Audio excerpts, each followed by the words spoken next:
With so many options, why choose Arizona State University? For me, the only online option was ASU because of the quality. Their faculty was really involved with their students and care about your personal journey. The dedication to my personal development from my professors, that's been extremely valuable to me. Earn your degree from the nation's most innovative university. Online. That's a degree better. Explore more than 350 plus undergraduate, graduate, and certificate programs at asuonline.asu.edu. Now, The Hunt Palmer Show. Yes! I feel like I've been waiting for this my entire life. You're listening to The Hunt Palmer Show on 104.5 ESPN, Baton Rouge. Jolly good fun. Jolly good. Locking down the middle of the day. America's favorite daytime fun show. Live from the Mercedes-Benz of Baton Rouge studio. This is Hunt Palmer.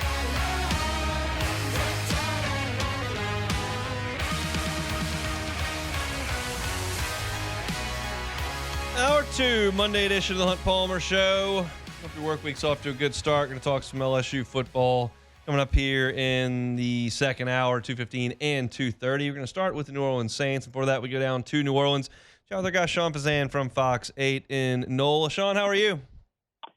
Doing all right. Just getting ready for training camp. How are you? We're doing quite well. Before we get to the Saints, just briefly, it looks like you were in the Dome or in the Smoothie King Center, I should say, on Saturday. What can you tell us about UFC 318? Unreal. Just a phenomenal live event. And to be honest, it's one of the first few times I've been, doing what we do. I haven't been in the stands a lot. Normally I'm doing, media stuff or press box or whatever, but I happen to sit in the stands for this one and the seats. Just an incredible event, incredible energy. I'm a huge Poirier fan. I know it was a tough loss, but I thought he went out right. I thought the crowd brought it. I thought it was a great card. Dana White certainly liked it. You don't really have to be a big-time UFC person to appreciate a live event like that. I thought it was a grand slam. I really did. It was phenomenal. That's cool. The city looked awesome on TV. We had a big event at the casino here in Baton Rouge, and it looked great. And so I'm glad to hear that it looked right as good in person. Let's talk black and gold. Tyler Shuck signs on the dotted line over the weekend. Was there any doubt that was going to get done here before camp, or was there a little bit of a testy energy? No, it was going to get done. The question was, were they going to get 100% guarantee, 94% guarantee, 96% guarantee? But once the numbers started coming in, and the two picks behind get 92% guarantee, and the pick right before him is getting fully guaranteed, him being the only quarterback, it was pretty much the deal had been done for them. It never got contentious. But I will say this, for Tyler Shuck's case, he could not afford to hold out. I mean, those days have been drastically reduced, obviously, since the old days with obviously the new CBA with the way everything slotted. So I don't think it would have ever gotten to holdout stage. Fortunately, it's not going to get to that point. But once this week of training camp got here, or once this week of sort of moves got here, as they got closer and closer to training camps around the NFL, you just saw every second-round pick coming off the books, and it was only a matter of time. And at the end of the day, look, it's fully guaranteed, yes, but in the grand scheme of things, 4 years, 10.7 is not – it's not going to bury you for a guaranteed contract. And also, look, if he somehow becomes a player, a big time player, I mean, that will end up being a bargain for the Saints. So, all in all, no real contention. They got the deal done. We can all focus on training camp. How do you expect the reps to be split as we start training camp here this week between Rattler and Shuck? That's a great question. In the off season, and a couple of practices we saw, it kind of rotated. And remember, we saw the third practice of the week until minicamp. So we didn't see the first two practices during the OTAs. And obviously, the first day we were out there was Rattler. Then they split first-team reps. Then it was Shuck. And they split first-team reps. So I would expect a similar rep breakdown just in terms of who gets first-team opportunities. Be very curious if they try to work in Haener or Deggers at this point. I don't know. But it certainly feels like it's Rattler and Shuck. It feels like to me also we're probably going to say Wednesday, the very first rep of practice probably went to Spencer Rattler just because I guess he's the closest thing to an incumbent, even though he's not the incumbent, obviously. But that wouldn't shock me if it went like that. But I expect an even distribution of reps throughout camp as they settle the obviously most important position on the field. Yeah, how quickly will you think they want to make that call? I think they're going to take as long as they need because I think there's going to be certain elements that they're just going to have to need game reps to at least get a decent evaluation on. I think that's, unless someone really takes charge and pulls away early, I think they're going to take as much time as possible. And I think it's going to come all the way up through the preseason game. Because, look, you're talking about a guy with 7 appearances, 6 starts, not a single win in Spencer Rattler. One half of a start in Jake Haener, who obviously did not do well. And Tyler Shuck, who's obviously a rookie. They need some reps. And you need some just reps for a pure evaluation standpoint. And I think it's going to be a lot of practice reps, obviously. And then, obviously, when you get to preseason, those reps will matter as well. So I think they're going to collect as much information, as much data as possible. It wouldn't shock me at all if we don't know. We may have an idea, but we wouldn't know officially until before the regular season starts. Would it shock you if Rattler starts the first game? Wouldn't, no, because I think there's some things that he showed in the limited space we were able to see in the offseason that he did a little bit better than Shuck. Wouldn't shock me. I do think Shuck is the favorite, just kind of my read on the situation, just because of the way they drafted him. He's got an explosive arm, and their teammates seem to be gravitating to him. But Rattler's a guy that's going to come in. He's going to compete. And if he can sort of hone in on the efficient part of the game and get better at the blitz, then I think he's got a legitimate shot. I do think if it's close, probably roll with Shuck since that's the head coach's guy. They decided to use the second-round pick on him, the highest draft pick since Archie Manning. But I don't think it's a guarantee or a slam dunk by any means. It creates an interesting dynamic in a locker room when the quarterback's unsettled. What do you think that means for the leadership, the culture, the environment, and kind of the reps day in and day out at practice when you don't have the guy? It's a good question. I guess we can go back to the Jameis Taysom situation, but both those guys were veterans at that point, and it was a very veteran team at that point, there seems to be kind of a mix with this team of young and old. So I do think that's just one of those situations where you just got to manage as best you can.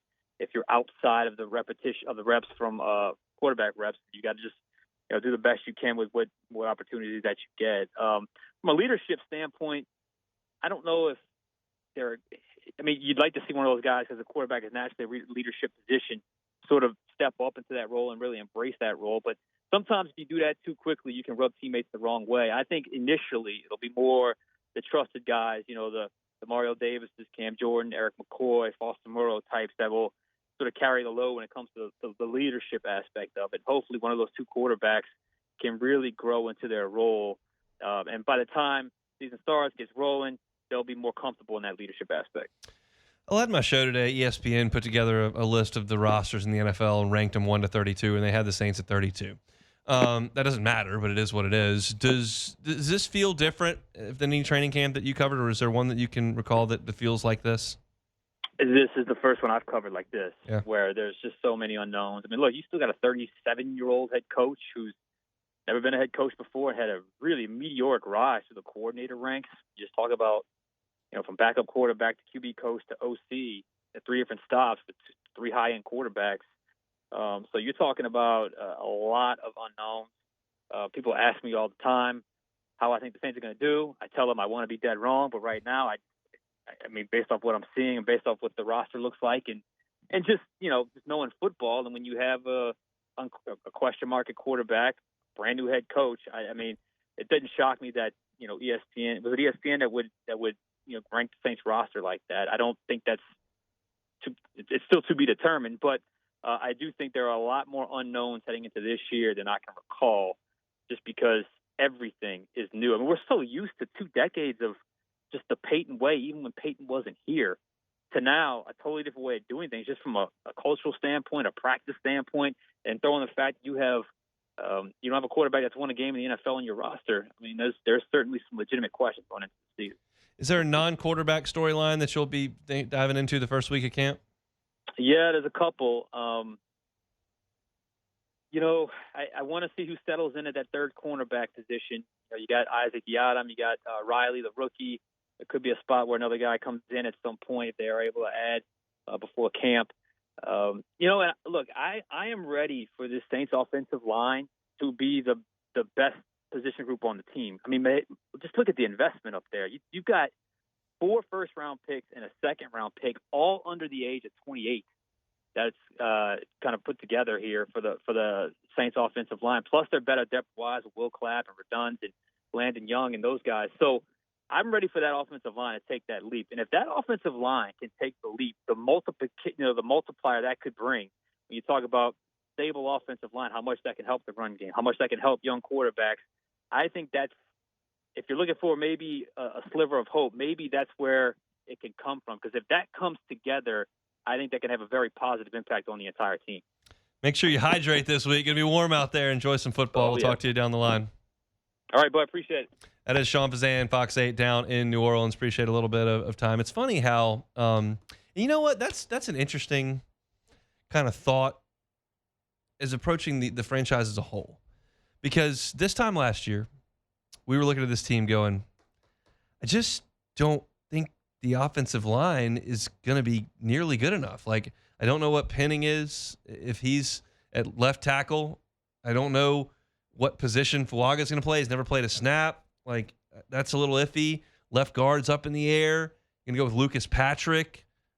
Ruiz has been up and down. Maybe McCoy. And like, it was the biggest question mark on the team, really. And now you turn it around, and Fuaga had a great year, and McCoy's been awesome, and you drafted a first-rounder to go play on the left side, and you're moving Penning inside to a less demanding position, and all of a sudden you're looking at it going, man, if they're really good, that could be a foundation for this program. So it's like you go from the biggest question mark to maybe the best position group on the team in 12 months if you hit on 2 draft picks. If you hit on Fuaga and you hit on Banks, you change the entire complexion of it. And it lends itself to understanding just how big those draft picks are. You have to hit. If you're in a rut and you're low on talent and low on available funds, which the Saints are, you got to hit on the draft picks. And if Banks, Fuaga, and Shuck are great, well, the Saints are going to be good quickly. If they're not, Saints are going to stay bad. So we'll see. Appreciate Sean for giving us a little bit of time. Saints report to camp coming up on Wednesday. All right, a couple of segments of LSU to go here. The Athletic ranked college football's QB tiers. Tier 1, Garrett Nussmeier's in it. I'll give you that. But the rest of the tier is very interesting to me. I'll tell you why next. The Hunt Palmer Show. Genesis of Baton Rouge, genesisofbatonrouge.com is the website. Safety. Safety's a big deal. Every single model on the Genesis line, all of them, IIHA top safety pick. So if you get in the sedan, SUV, entry level, highest end, no matter what, top safety pick. Some top safety pick plus. Got a family to drive around. Safety is very important. You'll feel the style and comfort. You'll see how gorgeous those cars are. Brand ambassadors will answer all your questions that you have about the features of the vehicles. It'll be a luxury experience. It'll come with a 100,000-mile, 10-year warranty. It'll come with 3 years of complimentary maintenance. All that's awesome. But safety is paramount for a lot of us who are purchasing vehicles. If you want to be sure you're in one of the safest cars on the road, go to Airline at PQ and chat them up about a Genesis. The whole inventory is online, genesisofbatonrouge.com, but go by and see them. It's a first-class facility, first-class staff at Genesis of Baton Rouge. You can find them online, genesisofbatonrouge.com.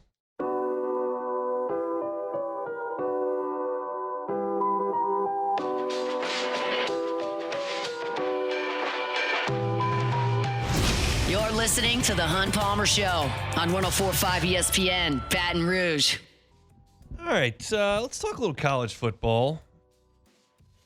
The Athletic, and not just the Athletic staff, they compiled some opinions from coaches in college football as well as some NFL personnel and put together a list ranking every single projected starter in college football and putting them into tiers. They go through 7 tiers. Now, you get to the 7th tier, you're talking about teams that LSU is never going to play. It's the bottom of college football. But the top, it's interesting. Tier 1 is what the Athletic terms as the most talented quarterbacks in the country with the highest ceilings. They can carry their team and are often the biggest keys to victory. Many in this tier find themselves in the Heisman Trophy conversation. So that's tier 1 here. And I told you as we were entering the segment that Garrett Nussmeier is on the list. He is number 2 on this list. The blurb on Nussmeier reads, He waited 3 years on the bench to play at LSU. When he got his turn, he dazzled. Only returning starter in the FBS that threw for 4,000 yards. This is a Power 4 offensive coordinator that said, I was up and down on him. Then I watched him play up close and was like, this guy's pretty good. He can make some great go ball throws. And an SEC assistant said, Garrett Nussmeier is a baller, dude. So Garrett Nussmeier, number 2 on this list. What I find fascinating about the rest of this tier list in number 1 is numbers 1, 3, 4, and 5 around Garrett Nussmeier. It's something I've talked about a little bit in the offseason, but this is another list that brings it to life. Number 1, Cade Klubnik, Clemson, LSU's first opponent. Right up on him, a Power 4 head coach said he's really solid everywhere. He's a good, accurate passer, good size, can run. I don't know if he's elite at any trait, but I don't think he has any weaknesses. A Power 4 offensive coordinator said, I was Cade Klubnik's hater, but he balled out last year. I was impressed with him. The Athletic blurb says the lack of a consensus on a clear-cut number 1 underscored the unique quarterback year this is in college football. There's no alpha. There's some players that got number 1 votes, but Klubnik received the most love from opposing coaches because he checks every box. Okay, Klubnik, number 1, Garrett Nussmeier, number 2. Number 3, Lenora Sellers, South Carolina, on LSU's schedule. Number 4, John Mateer, Oklahoma, transfer from Washington State, on LSU's schedule. Number 5, DJ Lagway from Florida, on LSU's schedule. LSU, by this compiled metric, hosts or plays the top 5 quarterbacks in the country outside of Garrett Nussmeier. He's number 2. So the 4 best quarterbacks in the nation, according to this list, are on LSU's schedule. That is no small thing because it's the biggest position in American sports is quarterback. And you're telling me that LSU is getting a look at what this story and the folks that they talk to compile it are the best 4 opposing quarterbacks that LSU could possibly play. Now, you don't play any of the others until 15 with Diego Pavia. I've given you my Diego Pavia line. Like, I think he's a fine, fun player. Do I think Vanderbilt's going to be a really good football team this year? I don't. But he's number 15. He's certainly on your schedule. Taylon Green of Arkansas makes the list at number 21. That's a guy that put up monster numbers in some games last year. Does it look crisp from a passing perspective? No. Does it look smooth as butter when he takes off and runs? Yes, but LSU did a really good job against Arkansas last year. We'll see if they can do it again. Marcel Reed is next on the on LSU schedule on this list. He comes in at number 26 in Tier 3 on the list. As I scroll through, Jackson Arnold, who LSU doesn't play, is 35, but Austin Simmons from Ole Miss is number 37. There was a lot of Austin Simmons buzz in Atlanta last week. Apparently, he did well for a lot of folks in the interview room. I heard one that didn't love him in the interview room, but and the thought on his talent level with Lane Kiffin's offense was really promising. He's number 37 on this list. He is in tier number 4. And then you get to Ty Simpson at Bama, who is number 47 on this list. Now, this is interesting to me because if you listened to my show last week, you would have heard Chuck Oliver say he thinks that Ty Simpson's going to lose that job. If you heard some others, you're like, yeah, Ty Simpson, kind of a low ceiling, maybe a high floor. There's just not a lot of positive buzz on Ty Simpson. I read the blurb on him. An SEC assistant said, I don't think he's going to be in the upper tier of the league. Bama at one point was so much better than everybody from a personnel perspective that they could overcome a Jake Coker, a quarterback who's just like, Blake Sims just kind of, I don't think they're like that anymore. In the era of the transfer portal, you can't just stockpile depth and be so much better than everybody that you can put the 50th best quarterback out there and be just fine. And that's what Alabama is attempting to do here at number 47. But interestingly, Georgia's Gunnar Stockton is number 48 on the list. And they're going to try to do the same thing. Now, I heard a lot more positive buzz on Gunnar Stockton than I did on Ty Simpson last week, but the point remains that these two teams are trying to do it with low ceiling quarterbacks and stacked rosters elsewhere. It's a tough thing to do these days. You'll recognize number 50 in tier number 4. Goes by the name of Bryce Underwood.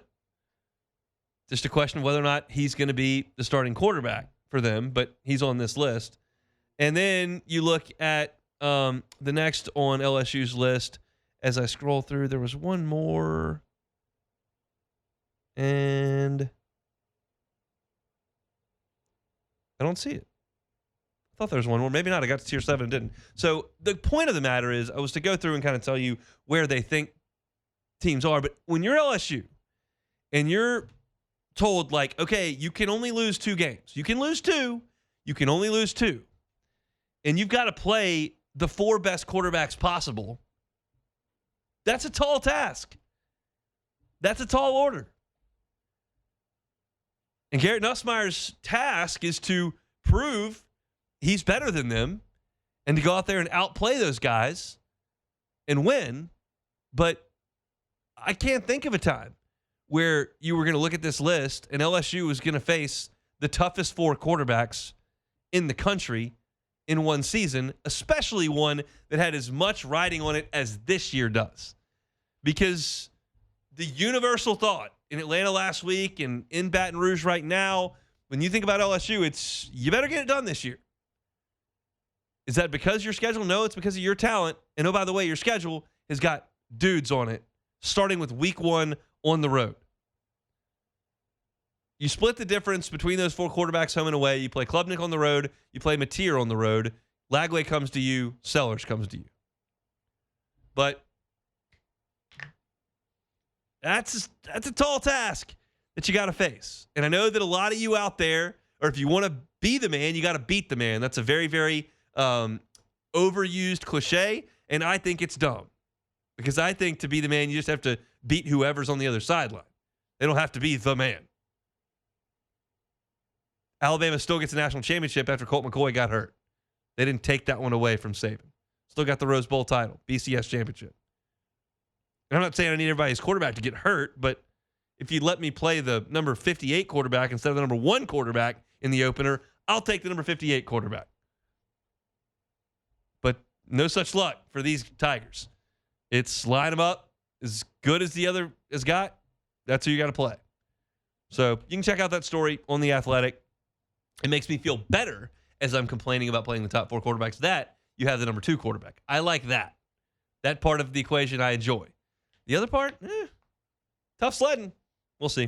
So we'll talk on LSU football here on this Monday. Hope your work week's off to a good start. We have some Take It or Leave It brought to you by Flight by Yingling coming up at the end of the show. When we come back, I started a series today that we're going to do every single day on LouisianaSports.net. Free to read. You can go check it out. Talking about each position group. It's called the in-depth chart. And I started with one that's light on depth, but maybe pretty solid in terms of the 2 guys they've got. It's at center. We'll talk about LSU's center position coming up next. The Hunt Palmer Show.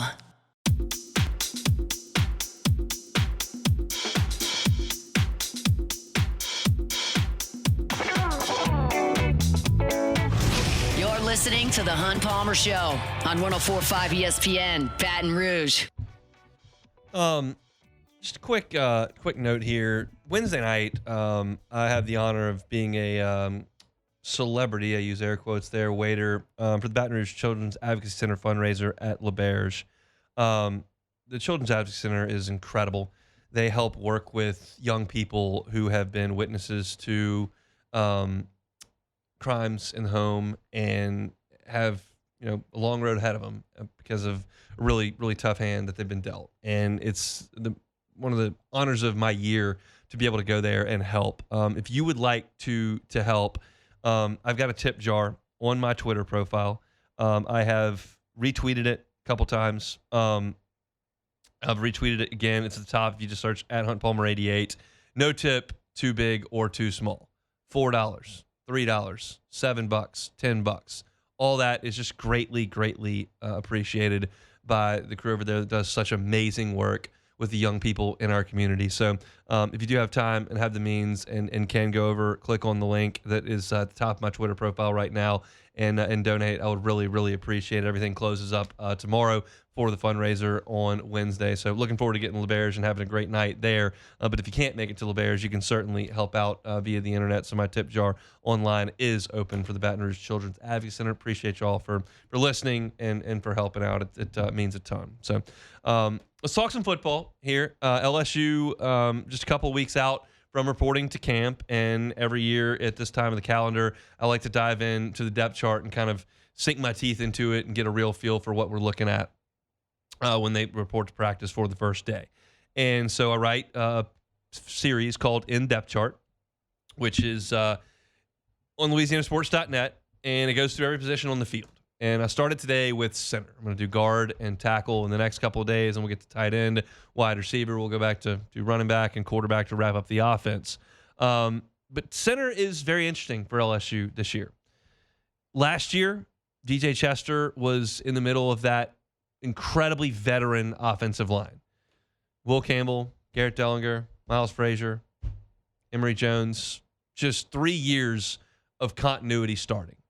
And you had a deal where you were losing your center in Charles Turner, who was a little bit undersized, but technically sound and tough. And you were adding in a 6'6", 320-pound center. And you're going, man, maybe this is a deal where it's going to be a huge upgrade in physicality, run the ball a little bit better, be more imposing than you were the year prior when it was like Jaden Daniels kind of doing everything. And Chester wasn't a disaster. He was a redshirt freshman out there. He just wasn't great. And he had certainly some bumps. If you look at his Pro Football Focus grades, he only graded higher than a 60 3 times. One against the Nichols, one against UCLA, and then one in the bowl game against Baylor. His SEC average grade on PFF was 51.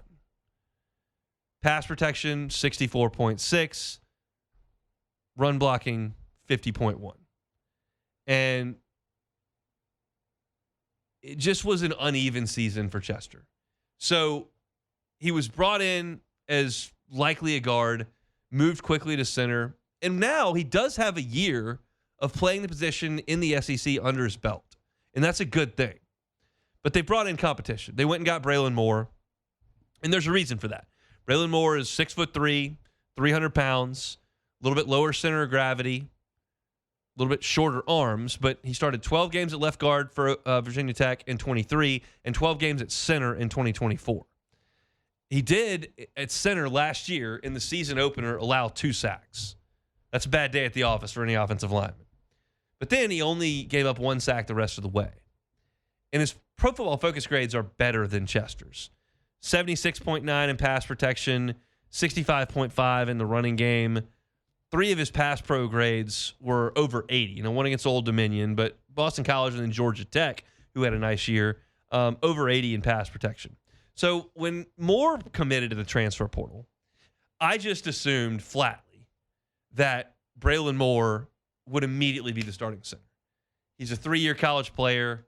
He started at center previously. LSU had some issues at center. Like, this is what they're going to get him to do.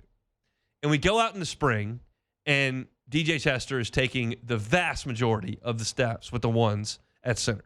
Moore played a little bit the second team, but it was generally DJ Chester at center much of the spring. But later on in the spring, that started to change a little bit. Usually, in the first group, DJ Chester would go with the ones at center, and then they'd run the first group back out there, and Chester would go at right guard, and Moore would play center. And Brian Kelly said time and time again in the spring, and repeated himself again in Atlanta last week, saying the spring was not about the depth chart. We're not trying to find the starters in the spring. This is about 2 things.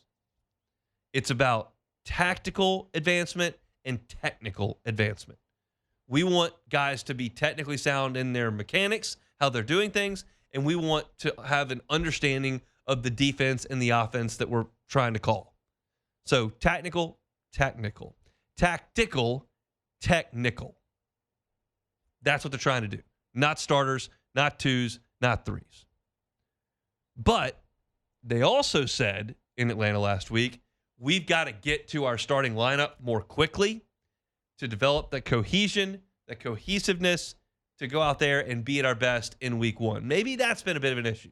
They've taken their time naming a starter at this position or that position, evaluating guys at this position or that position, not getting guys enough reps on the field as a unit, and it's hurt them in openers. I'm just hypothesizing, but I'm telling you that he did say, this is not a hypothesis, he said it, we got to get to our starters more quickly. Okay. Well, then start Braylon Moore. That's my solution. And that's what I think is going to happen in this spot. I think you got Braylon Moore as your starter. DJ Chester will very much compete for a spot at right guard. If he wins it, great. If he loses it, he's your reserve center. Even if he wins it, he's your reserve center, and then you'll plug somebody in at right guard, whether it's Cohen Eccles, whether it's the Carius Curran, the freshman, whether it's Bo Bordelon. Like, I'm not sure. And I wrote this at LouisianaSports.net. I don't know who the emergency third center is. I don't know. I don't know that we got a good enough look, and I'm not that concerned. You start losing multiple guys at one given position, like that's going to hurt anybody. So Chester's your backup. Moore's your starter. I think Chester goes to right guard, and that's, to me, the best way to line up this offense. You've got to play better at center this year. Whether that's DJ Chester making a jump, which is completely plausible. He was a redshirt freshman last year who hadn't played.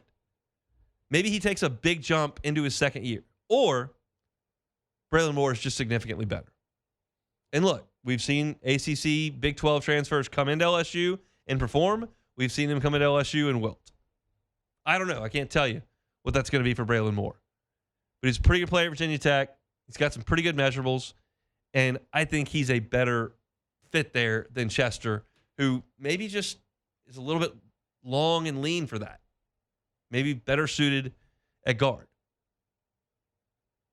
But you've got to play better on the offensive line. You've got to run the ball. You've got to protect Nussmeier. If those things don't happen, LSU is cooked. And all of that starts with the guy who's at the front of the spear, who's calling out the protections, who's getting the ball to the quarterback time and time again, and making things run efficiently. And Brad Davis had the luxury last year of easing in a new center amongst four complete veterans. Now you're plugging in a newcomer or a guy that didn't have a great year last year. So either way, it's got to get fixed. It's a big deal that LSU prepare themselves at center for a monstrous defensive front of Clemson, a pretty good defensive front for Florida. But by the time you get to the back end of that schedule and you see Alabama, you need to be humming. You need to be humming to start, but you need to be humming against Alabama for sure. And I think Braylon Moore is that guy for LSU at the center spot. So that's a look at center at LouisianaSports.net. It's our in-depth chart. We'll go through that daily here on the July editions of our show. Still got Meet the Freshman to come on August 1st as well. So got 10 days to get to that, but we inevitably will do so. Appreciate you hanging out with us here on this Monday. We'll step aside, come back, close it out next. The Hunt Palmer Show. One Bath and Closets. OneBathAndClosets.com is the website. David Duvall and his team, 30 years redesigning and remodeling bathrooms and closets. You can do something simple. Doesn't have to be a huge project. Something simple like a tub to shower conversion could be right up your alley. If you've got a tub and it's old and dingy or needs repair, just doesn't function, get rid of it. David and his team will come in, gut that deal, get the get the tub out, put a gorgeous glass walk-in shower in. Changes the look of your bathroom, changes the functionality of your bathroom, adds some value to your home. You spend a lot of time in the bathroom. Make it look great. Need a new vanity? David and his team can do that as well. Custom closets, they got you covered. Get the free consultation at OneBathAndClosets.com. Work with David, who's been at it 30 years, licensed, bonded, and insured. It's One Bath and Closets, OneBathAndClosets.com.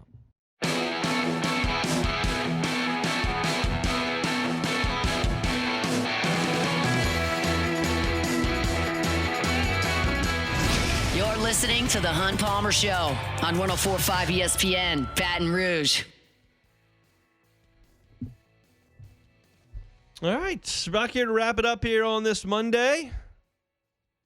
Got a lot of folks out again this week. Some vacations that are cranking back up. Everybody's trying to get that in before school cranks up here in just a couple of weeks, it appears. Summer just flew, which is awesome because that's generally a bit of a tough time around these parts.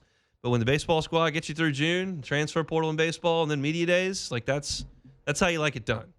See, that sounds more like a person with children type of issue. Because I'm about to say, yeah, I enjoy the summertime because I ain't got I don't have kids not in school, so I get to kick my feet up.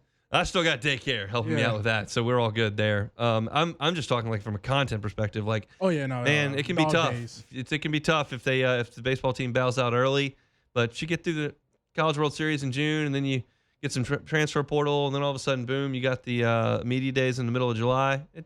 It goes quick in that instance. See, you got to take the Jimmy Ott approach. You got to set it to where you get a month of vacation. You got to, you got to find that time. Where's the day period like this? I'm not sure my wife's going to go for me going to Del Mar for a month. Yeah, now I think about it. Then and you got some baby children. Yeah, yes, you're gonna, I do. She needs you. Yeah, well, I'll be here, I guess. All right, let's play Take It or Leave It.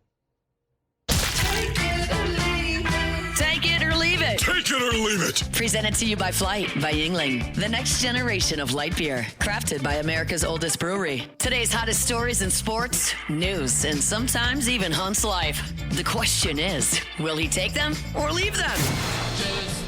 Flight by Yingling, the next generation of light beer. 95 calories, 2.6 carbs. It's light, it's crisp, it's refreshing, and it keeps that great beer flavor. If you struggle trying to find a light beer that you like, Flight by Yingling is your best option, whether you're on the grill, at the pool, tailgate season's coming up. Wherever you get your beer, you can buy Flight by Yingling. It's the next generation of light beer. All right, Hunt.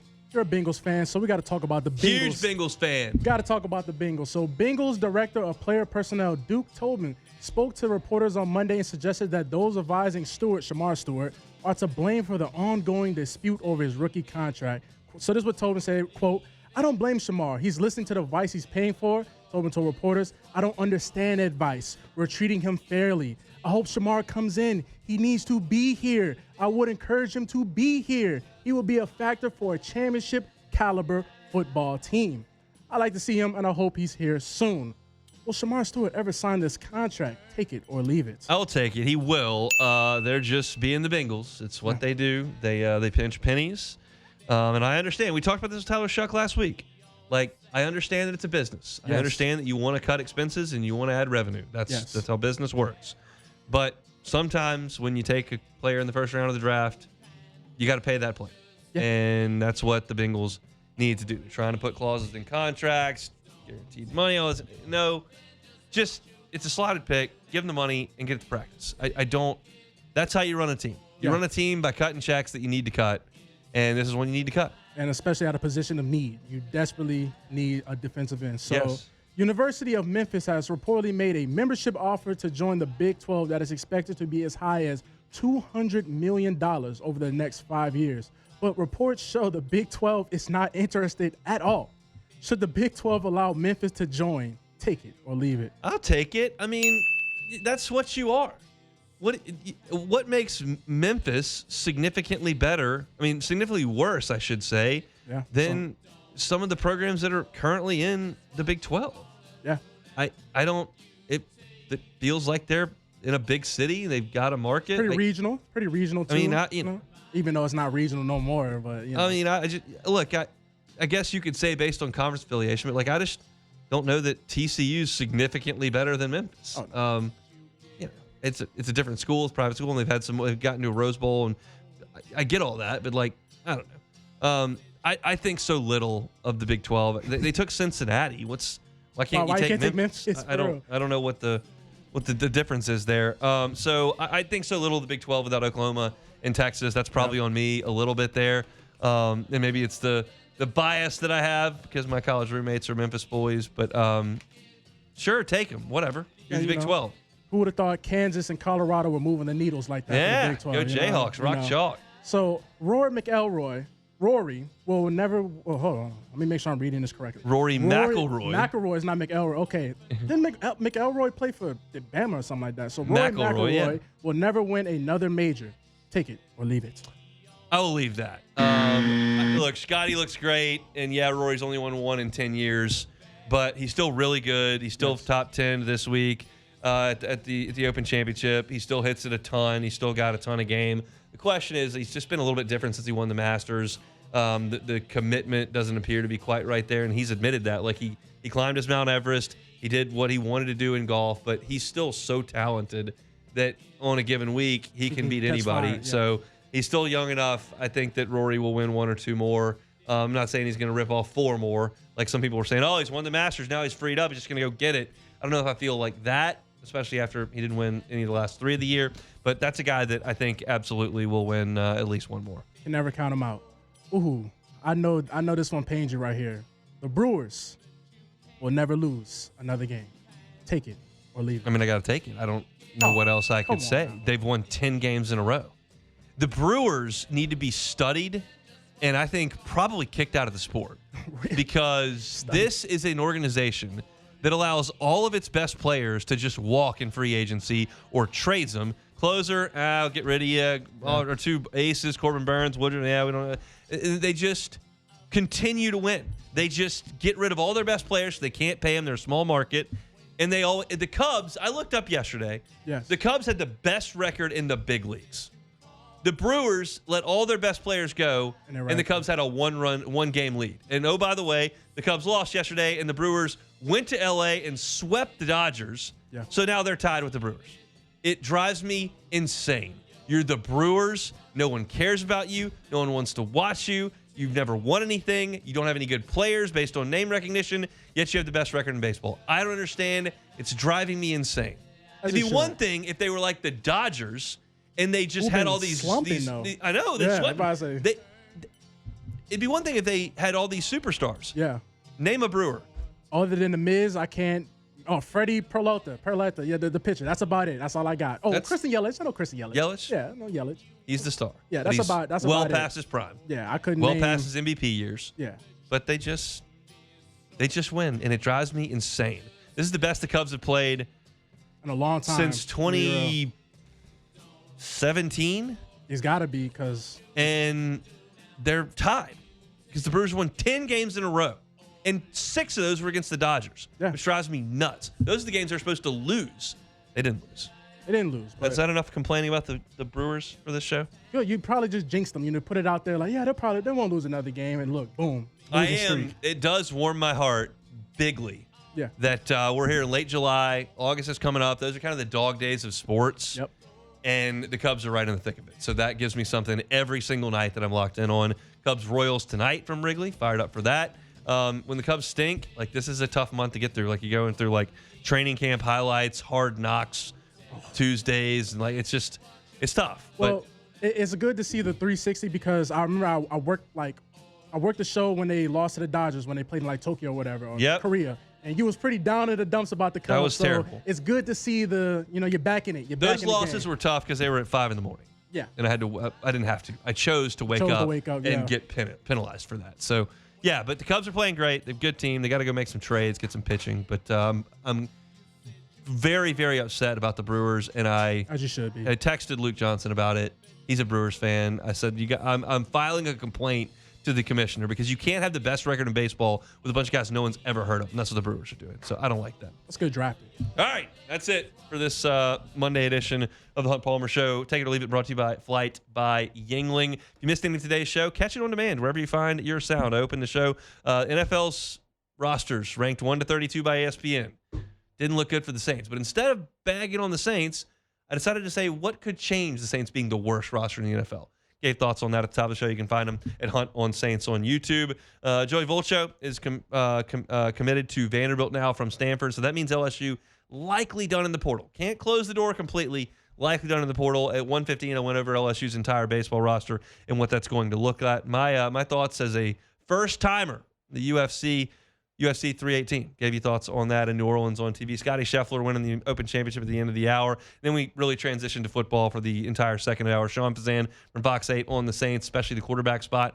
Talked to him about that. You can find it at Hunt on Saints as well as some quarterback thoughts and LSU's offensive line. Missed any of it? Catch it wherever you find your sound. Just search Hunt Palmer Show. Like, subscribe, rate, and review. We're back tomorrow. Same time, same place for a Tuesday edition of the Hunt Palmer Show. The Hunt Palmer Show.